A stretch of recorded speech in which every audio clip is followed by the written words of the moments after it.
what signals are we sending to our metabolism, right? Let me paint a picture. So every year, right, typically around January, tons of people decide I'm going to lose weight, right? New Year's resolution, they're going to lose the weight.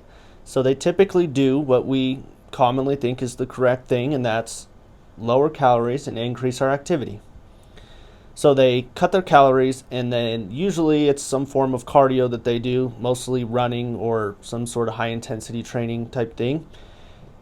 And what this does is this signals to our body to slow down the metabolism, right? Because now we are eating less food, right? So we have less energy, and we are performing some sort of high calorie burning activity. So now our body is saying we need to conserve this energy that we are eating to use for this high calorie burning activity, right?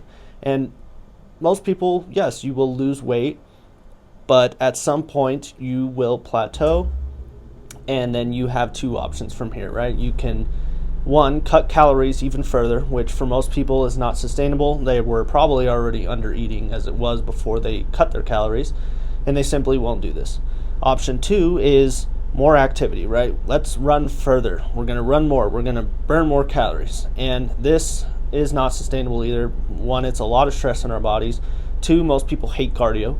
So they're going to give up. They're going to say fuck it, and they're going to go back to their old habits. They're going to regain this weight, and then they're going to do this whole thing over again next year, right? That is us slowing our metabolism down. And that's what most people do every year.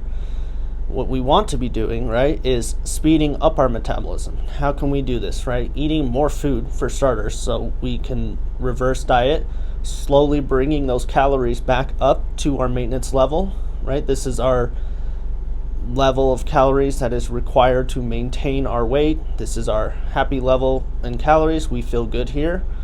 And then adding strength training, right? Building muscle. Muscle is expensive. It takes a lot of energy for our bodies just to maintain muscle, right? And by having this muscle now, our body is burning more calories just to maintain this muscle that we have. So now our body is doing some of this work for us, right? Our metabolism is speeding up. And once you do, get up to your maintenance calories, you're going to already feel a difference. You're going to feel much better. You're going to have more energy. You're going to sleep better. Your mood will be better.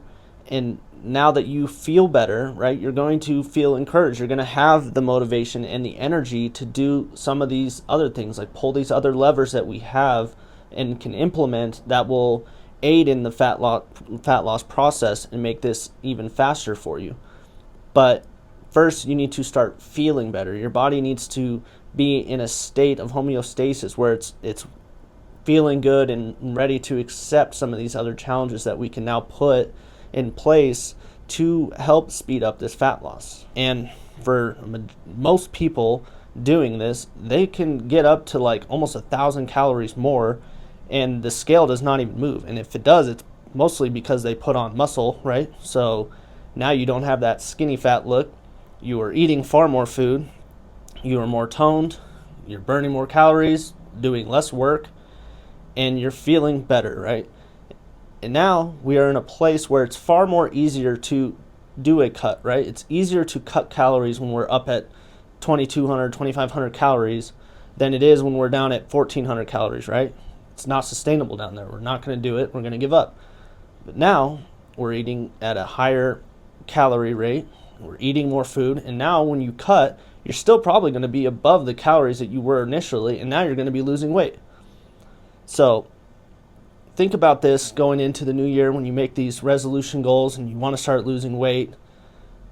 Don't slow down your metabolism and cause yourself more stress by running obsessively and starving yourself, because this does not work, and it's a terrible cycle that we repeat every year, and I don't want to see people do that. So do the other option.